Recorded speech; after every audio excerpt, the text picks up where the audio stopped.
tafadhali, if there is a good idea umetupatia, let us vote by roll call voting in the National Assembly. Asanteni sana. You vote no.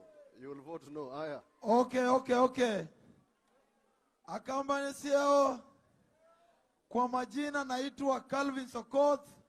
Mimi ndio ghetto president ama bunge president Kenya mzima.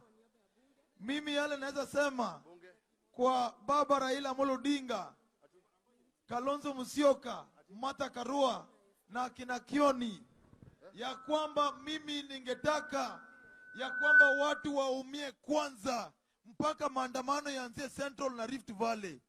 Isikuwe ya kwamba maandamano juzi ikikuwa watu walikuwa nasema hiyo maandamano ni watu wa Nyanza.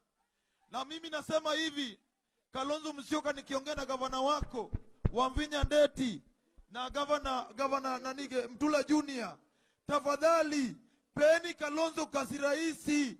Si zile tuko na maandamano huko, wengine wanasema press conference ya kwamba Ukambani iko na amani. Sasa ile watu wako na njaa, hakuna njaa ya Ukambani, hakuna njaa ya Nyanza, hakuna njaa ya Nairobi. Tutoke nyinyi wote mtoke. Si wakati Kalonzo anataka usaidizi yenu, sasa nyinyi mko kwa ofisi. Kalonzo na Raila Odinga wako nje. Lazima tusaidiane ili tufike mbele. Ni kweli si kweli? Ya mwisho iko mtu amesema hapa eti Mainajenga toe Mungiki.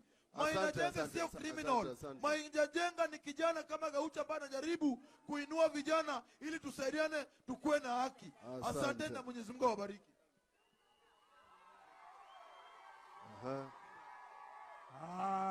Step out of stage.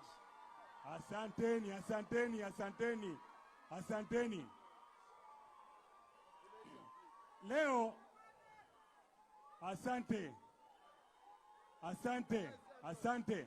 asante. Leo lazima tuzungumze ukweli. Leo tafadhali. Na pia tunataka tuzungumze na hao ambao wanawashikilia mikono wao wengine. It was very reckless. Ili waelewe, especially the diplomatic corps. It was very reckless.